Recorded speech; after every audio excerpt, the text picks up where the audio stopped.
Hola, mi nombre es Escobar Janina.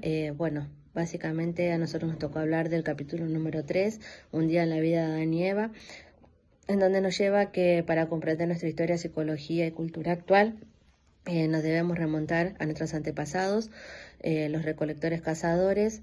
Bueno, básicamente nos dicen que toda su historia ellos han obtenido su alimento de la recolección. Bueno, que en los últimos 200 años los sapiens hemos obtenido nuestro pan de cada día de trabajo de oficinista, trabajos sedentarios.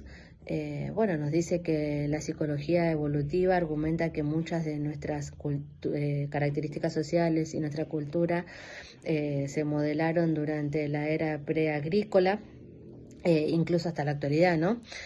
Bueno, estos expertos en el campo dicen que nuestra mente, nuestro cerebro está relacionada a una vida de caza y recolección. Bueno, que nuestros hábitos alimentarios, nuestra cultura, nuestras relaciones, nuestros conflictos y nuestras relaciones sexuales están relacionadas a la era bueno, de los recolectores cazadores, nada más que nosotros lo aplicamos en nuestro nuevo hábitat en la que vivimos en la actualidad, ¿no? Mi nombre es Cynthia Ehrlich, voy a hablar de la sociedad opulenta original, en donde el autor cuenta redacta cómo fue la vida del Homo sapiens, sus costumbres, religiones, en qué consistía su supervivencia.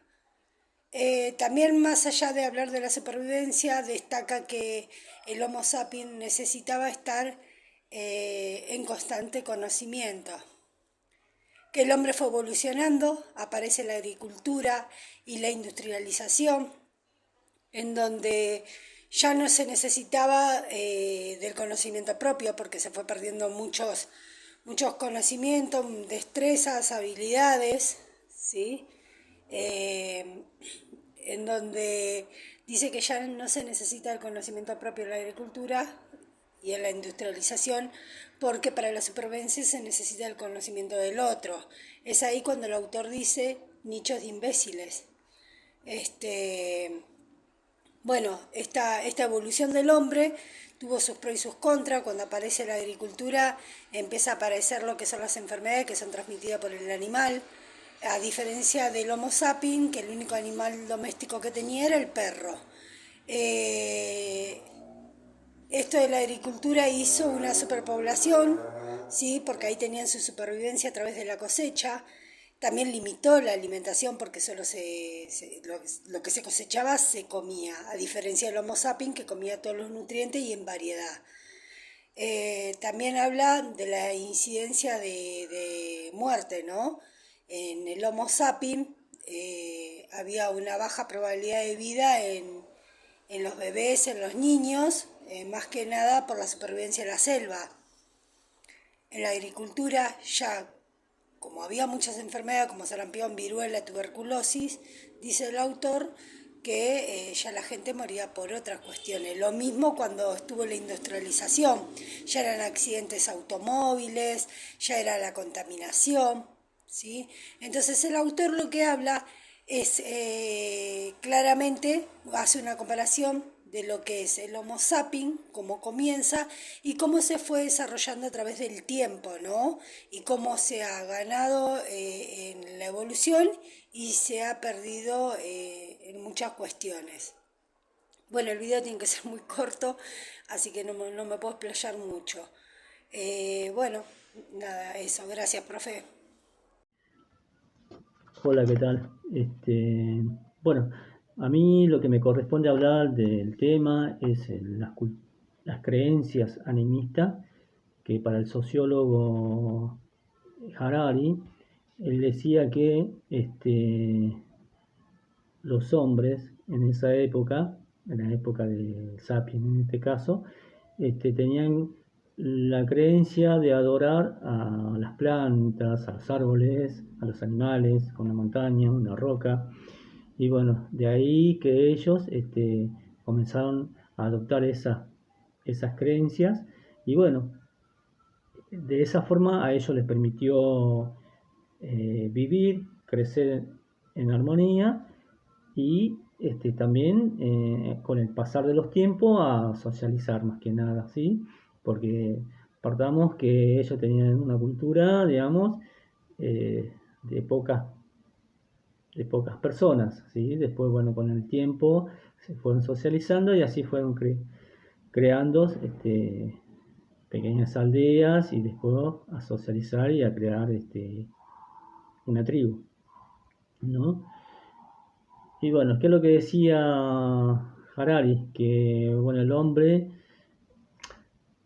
lo que avala, es lo que en su época, que para nosotros en la era moderna, eran rudimentarias, ¿no? Se decía que la cultura en ese momento era rudimentaria, pero Harari, él nos transmite que, conjuntamente con otros sociólogos, que no era tan así. Él decía que el hombre para la época estaba evolucionado, ¿sí? Había evolucionado en gran medida porque también ya tenían creencias, al adoptar estas creencias animistas que decíamos. Hola, yo soy Soledad Guzmán y a mí me tocó hablar de la parte 3, del capítulo 3, la parte de paz o guerra. Lo que habla esta parte se estudia de cómo en la época de los cazadores-recolectores, si lo que se quiere saber es si había violencia y guerras o no. Entonces, a partir de los restos fósiles, empezaron a estudiar si tenían signos de violencia o no. Encontraron huesos con fracturas y con heridas de arma blanca, que ellos suponen que eso sí era parte de una guerra y morían ahí por una muerte violenta, pero también encontraron otros que no tenían marcas en los huesos. Había dos teorías. Había gente que decía que en esa época la gente moría de muerte natural porque no había guerras ni nada, que la guerra empezó después de la Revolución Agrícola, con el poder por las tierras. Había gente que decía había teorías que decían que también podrían haber muerto de hambre o de frío, como mucha gente muere en una guerra, o también por heridas en partes blandas, donde el hueso no tiene ninguna marca, y sí murieron en una muerte violenta, pero no se sabe por medio de los huesos. Bueno, en la conclusión encuentran un cementerio también con muchas mujeres y niños con restos de heridas en los huesos. Bueno, la conclusión es que no se sabe si en aquella época de cazadores recolectores la gente se moría por muerte violenta o también se moría por muerte natural. Y después lo que me tocó fue el telón del silencio. Básicamente es eso, que lo que dice el telón del silencio, que hay una parte de la historia que no se puede acceder a saber lo que realmente pasó. No se puede, sí, se puede estudiar los huesos, la anatomía humana y la forma en que murió, pero no se puede llegar a saber la ideología política, si eso era en una época de paz o de guerra, si en aquella época la gente vivía o cómo se aliaban con los sapiens vecinos, dice, la ideología política que tenían. Eso es el telón del silencio, básicamente, que no se puede llegar a esa parte de la historia, y muchos historiadores dicen, bueno, total no hicieron nada importante. Y lo que dice el autor es que realmente sí hicieron algo importante, porque moldearon el mundo que nos rodea. Bueno,